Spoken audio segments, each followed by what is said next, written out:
What's up everyone? Welcome back to another Beyond Crazy video. It is almost dinner time. I am hungry and today we are making Kung Pao Chicken. Let's get started.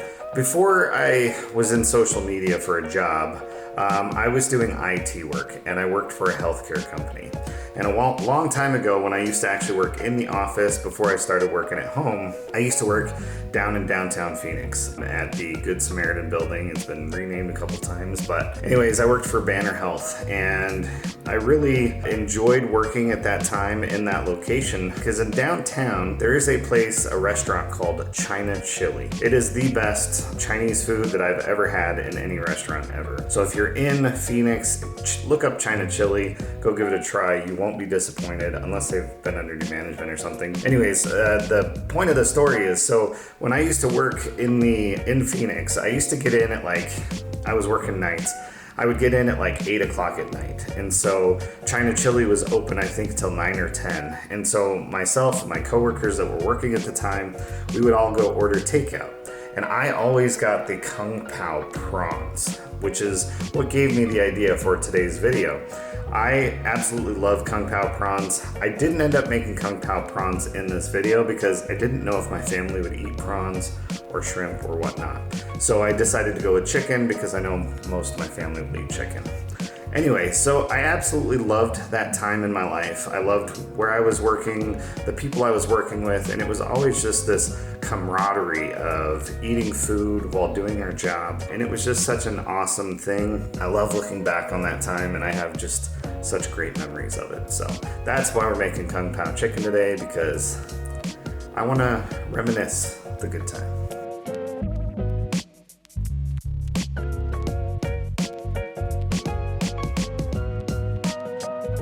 All right, I am super excited. I know I say that a lot, but I am super excited because ever since that I found out that I have a gluten intolerance, I've been trying to really cut back on eating gluten, but gluten is in a lot of different things. However, I absolutely love rice, and most rice, as long as you don't mix it with something with gluten, is gluten-free. So rice is amazing. I want to be making more rice. I love rice. I love seasoned rice, unseasoned rice, white rice. I love brown rice, but it takes a really long time to cook. But I always seem to screw it up even a little bit on the stove when I try to cook it on the stove, and Crystal ends up not liking it, or she's like, oh, this is a little undercooked, or this is a little overcooked. I want to make perfect rice every single time. So while I was at the store, I picked up a rice maker. This is the Zojirushi. It's a rice cooker and warmer all in one. Super excited to give it a try.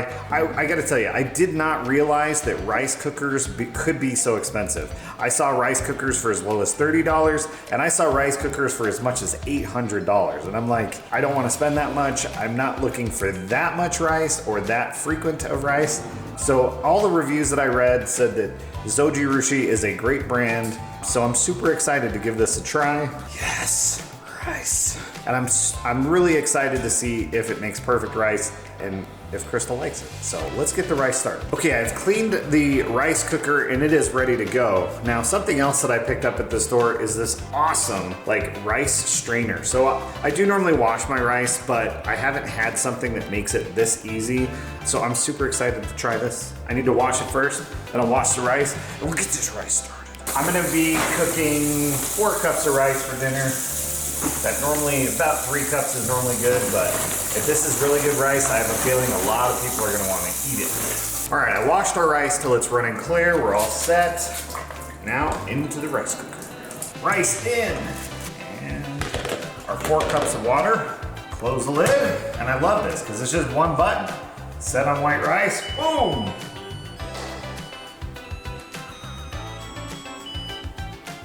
Okay. So I have used a pressure cooker in the past to cook my rice, and I do have a pressure cooker now, but the pressure cooker that I bought most recently is 12 quarts. It's made for really large families when I'm doing really large meals, but I feel like cooking 4 cups of rice in it is kind of not the right thing to do. So that's why I'm excited to have a rice cooker. And I love the aesthetics of this one. It can just sit on the counter. The kids can cook rice whenever they want to. But I didn't realize that it would take 40 to 60 minutes just to cook regular rice when it normally only takes 20 minutes on the stove. But I have a feeling it is going to be a better cook, so it's worth the wait.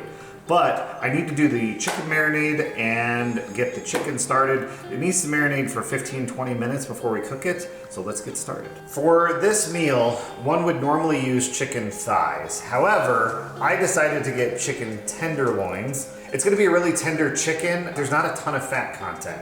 Now the nice thing is we're going to be velveting the chicken by adding vinegar and cornstarch to it. So it's really gonna kind of break down the meat while it's marinating for the 20 minutes. It's gonna make it super, super buttery chicken and soft and easy to chew, so I love that. But I am gonna cut the chicken down to more manageable sizes.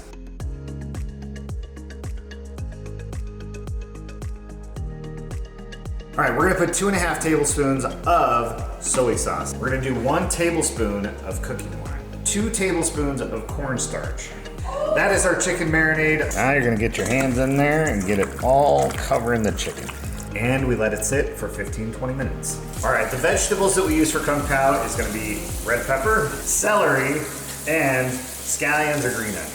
We're gonna trim this root off and then we're gonna cut it in half and we're only gonna use this part of it. We may use this for the garnish. 1 tablespoon of black vinegar, 2 tablespoons of soy sauce, 1 tablespoon of hoisin sauce. This took me forever to find in the store. I don't know what my problem is. 1 tablespoon of sesame oil, 1.5 tablespoons of sugar, 1/4 teaspoon of ground ginger. Why is the rice cooker so cute? 1/4 teaspoon of red chili flakes, 1/3 cup of water. We're gonna whisk this all together. We're gonna be using elephant garlic, and yes, that is 1 clove. Anyways, we're gonna finely slice this. Time to cook. We're gonna put a tablespoon of oil and get our chicken started. Our pan is heated. We're gonna go medium-high heat. We're gonna cook this for about 8 minutes. All right, we're coming up on the 8-minute mark. The chicken is about done. All right, we're gonna remove it from heat, put it in the bowl, and then we're gonna put our veggies in.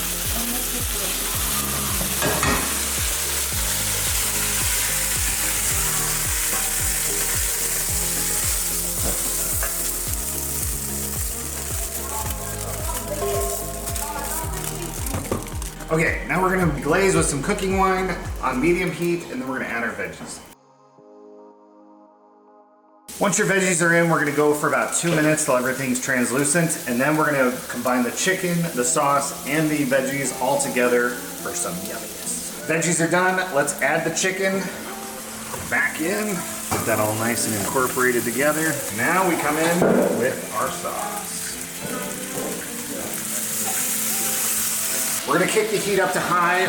Once we've added the sauce, it's gonna turn into like a syrupy consistency because of the sugars and stuff. And so we're just waiting for that, and then we're ready to serve. It is very customary in America when you order Chinese food at a restaurant to get a fortune cookie. Well, I wanna give you all a fortune cookie right now for watching this video. So if you've been thinking about trying something, or there's something that you know you love to do but you haven't done it yet, or you haven't thought about doing it, or you haven't made time to do it, whatever it is, figure out a way and go do it. Treat yourself, because life is short and you deserve to be happy. All right, it is done. Let us get the queen's reaction. She wants to try the rice. She wants to make sure the rice is perfect. Did the rice machine do its work? I like it. Yeah? Okay, I feel like the chicken is cooked perfectly, like it tastes amazing. I will say if I was in like a restaurant ordering, I would prefer like orange chicken over like this, but it is good. I would rate it probably like a 7.5. And that's a win in my book. How was the rice? The rice was really good. That's perfectly cooked. Perfectly cooked? Perfectly cooked. Yes! Rice machine worth it, yes! All right, let's let everybody else eat. Crystal's got to run off to something, so let's serve it up. All right, Jake is trying it with me. What do you think? That's good.